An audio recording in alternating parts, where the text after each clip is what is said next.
Sometimes you just have to make the most with what you've got. I think back to a staff meeting last December, and actually, unbeknownst to me, a few of the staff team decided that they were going to turn our meeting into a party. Now, I'm like Ebenezer Scrooge when it comes to celebrating Christmas before it's actually Christmas. However, as a way to, help boost morale, I went along with it. So I pretended to have fun. And among the many festivities was this gingerbread house making contest.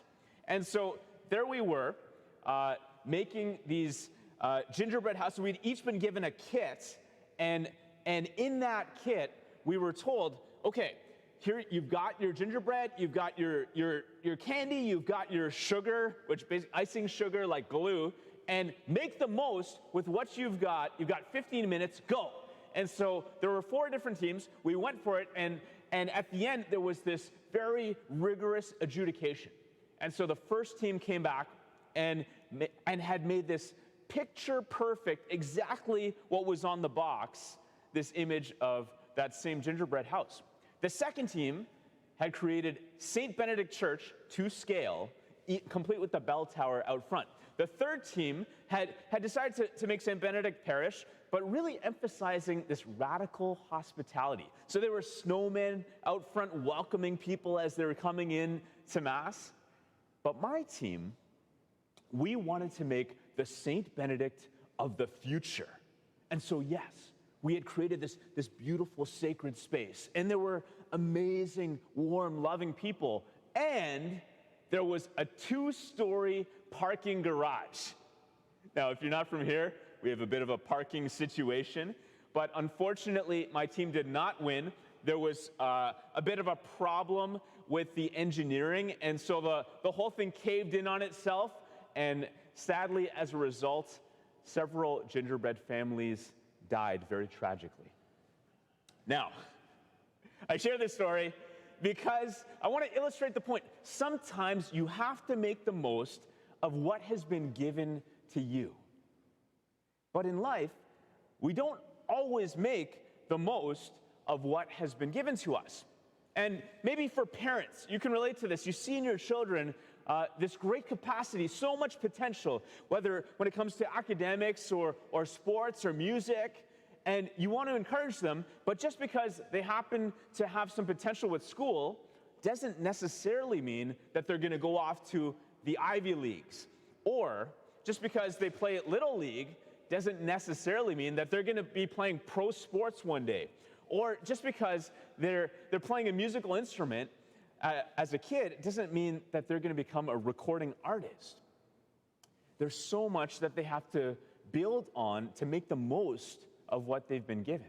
Or maybe yourself. You can think back to when you were younger and you realized you had these different interests, and maybe you regret not leaning in and trying harder. Perhaps for some of you, you didn't always do your homework, or you just did enough to get by. Or you started training with a swim team, and then there were too many practices and it was too early in the morning, so you gave up. Or you started with piano lessons, and then you never wanted to practice. And by the way, I can relate to all of those examples at different stages of my own life. Why is it? I mean, we hear these maxims, seize the day, maximize your potential, but we don't always make the most of what has been given to us. Perhaps there are a few reasons. One, maybe just laziness.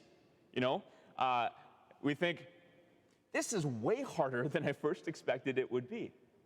Or perhaps fear. This idea of, if I go all in this one area, I invest time and energy and money, what if it doesn't pan out? Or perhaps what I call the comparison trap. So you see other people, they're so gifted, and you're like, I could never be like them, so why bother? And I think of a simple example. Some of you know that I play rec soccer every week with Father Alex and Deacon David. Both of these guys are super talented soccer players. And I have to say, here I am. When you look at Father Alex, he's like this lean machine. I must be 50 pounds heavier than him. And Deacon David, he's a ref, so he knows the game inside and out. Both of them have this soccer sense. I never played growing up, so I don't have that aggressive killer instinct, you know? Actually, Deacon David especially, that guy, he's like the nicest guy in real life, but put him on a soccer pitch, he turns from Dr. Jekyll into Mr. Hyde. It's crazy to see. Anyways, if I compared myself to them, I would never make it. So why bother with soccer? And yet, deep down inside, I know that it would leave me feeling unsatisfied. And so, there's something that drives me to make the most of what has been given to me. And that's true for academics, it's true for sports, it's true for music, and it's true for faith. We're continuing this preaching series, Set Apart. It's a series on the universal call to holiness, that every single one of us has been called to become holy. That we are made in the image of God, who is holy, who is set apart, and we're meant to continue to grow in that reflection of God. Now, we've talked about a whole bunch of things. I was talking about sacraments a few weeks ago and how they help us grow in holiness, connect us to eternity. Last week, Father Alex was preaching about this parable of the 10 bridesmaids. And he was saying, you know what? To be set apart, we have to get ready and prepare for our end.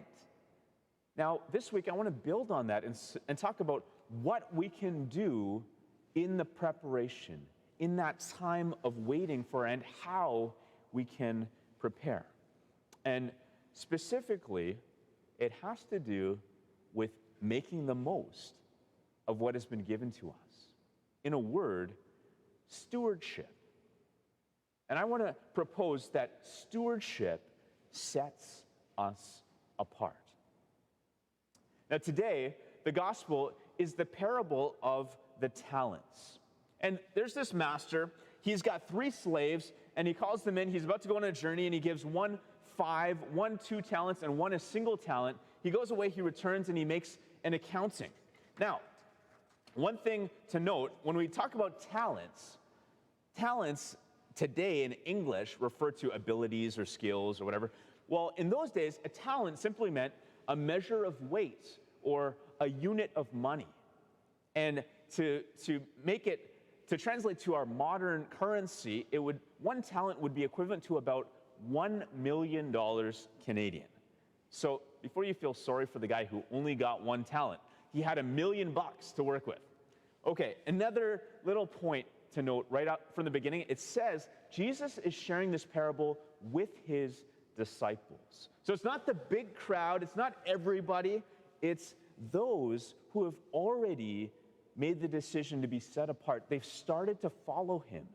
And so Jesus is saying, I want to call you even further. What it means to follow me means to make the most of what has been given to you, this gift of faith. Now, what happens, the master returns and he makes an accounting with these 3 slaves. There's 3 slaves, but there's actually only 2 fundamental responses. The first 2, the one who received 5, the one who would receive 2, both of them, they've made an increase.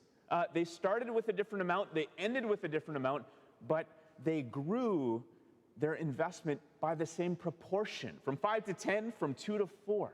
And the master is very pleased. Meanwhile, this other guy who received only 1 talent, he did nothing with it. He dug a hole in the ground, he buried it, for safekeeping in those days. That way nobody would find it. And he just gives it back to his master the same amount that he had received.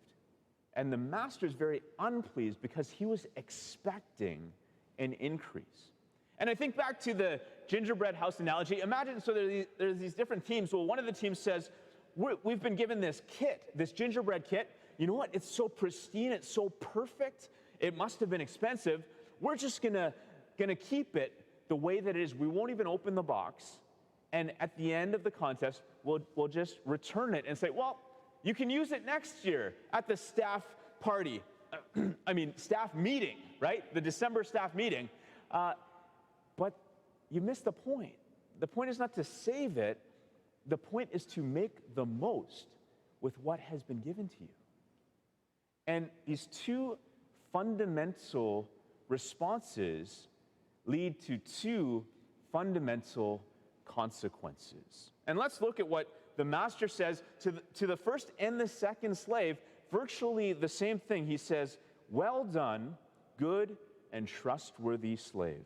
Enter into the joy of your master." You see, when a master like that would go off on a journey and return, when he'd get back, they'd throw a big party. And they'd have a feast. The master himself, he would do nothing but celebrate. And meanwhile, the slaves, they'd done all this work to prepare, and then they'd have to wait outside. But he's saying, no, you enter in. Join with me in the celebration. It's an image of heaven. Join in the heavenly banquets. Meanwhile, the last one who did nothing with that talent, listen to what the master says to him. "As for this worthless slave, throw him into the outer darkness, where there will be weeping and gnashing of teeth." It's pretty sobering when you think about what Jesus is saying. And it's very clear. For those who make an increase, who make the most of what's been given, you will be blessed even more with the gift of heaven. But for those who choose to do nothing and make no increase, you could be condemned to hell. So what does that mean for us today?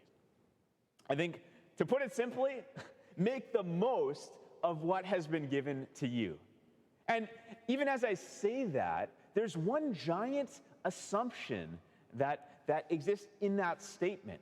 It's that we know that everything has been given to us. You see, as people who are set apart, as people who are trying to be disciples, followers of Jesus, at some point or other, we need to come to this realization that everything comes from God, that we are stewards, not owners, that everything belongs to God. Our minds, our bodies, our hearts, our faith, our families, our possessions, our money, our skills, our experience, our spiritual gifts, yes, even our talents as we mean it in the English language, all of these things belong to God.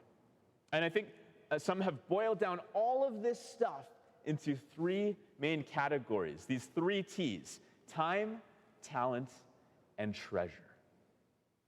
And if I could challenge us to do one thing, it would be to pick one of those three: time or talent or treasure. And this week, to really go to God in prayer and say, "God, help me to see how this is really a gift from you. And secondly, help me to make an increase."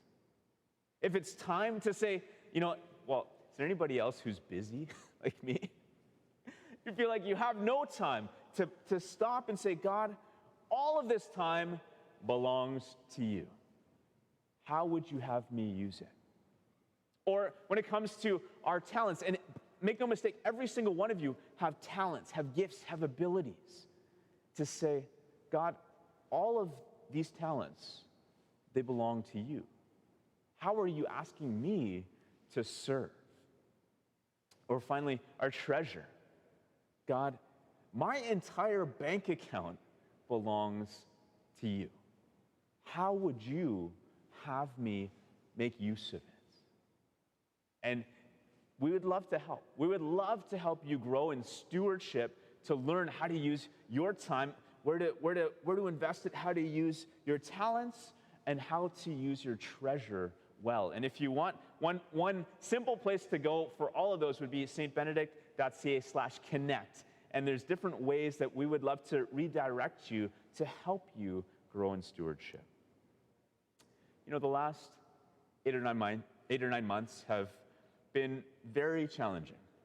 And some have referred to this season as a real interruption. But I would say it's better to think of it as a disruption.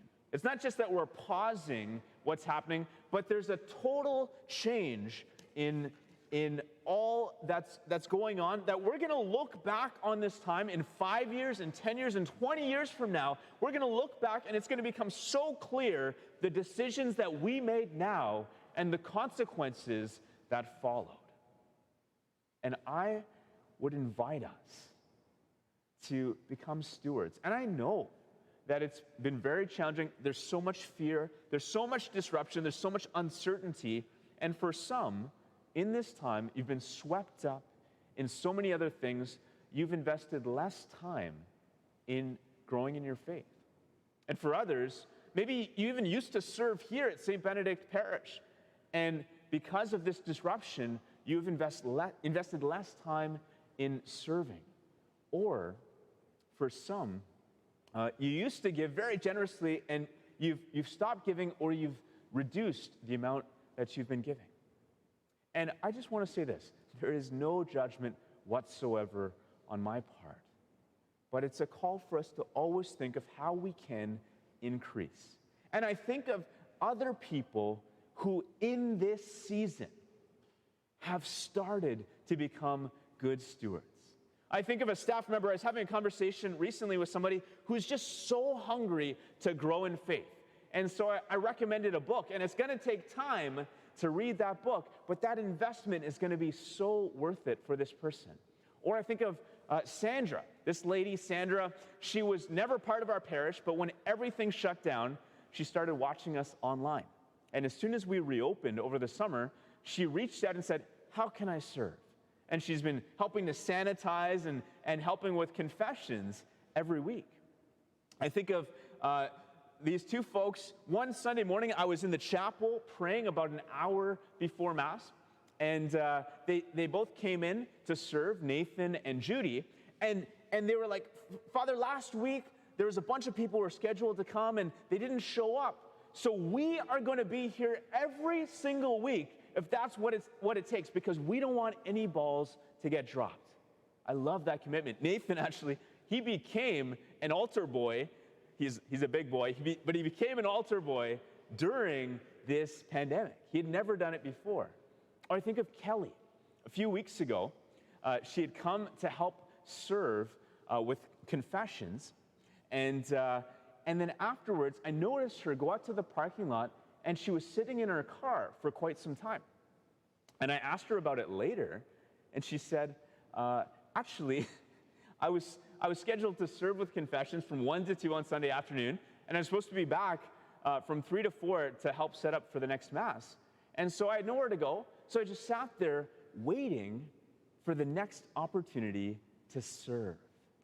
I thought that was so beautiful. I think of somebody else, actually a few people, and I'm going to leave them unnamed, who since we've been in this pandemic, they have reached out. They've already been generous givers, and they've chosen to give even more, realizing that our income has reduced, to say, "I hope that this makes a difference." These are such, I could go on and on, but these are just a few examples of the amazing stewards in our parish who have chosen to give their time, their talents, their treasure back to God. May we imitate their example, so that in the end, when Jesus renders an accounting of each one of us, we will hear those words, "Well done, good and faithful stewards. Enter in to the joy of your master."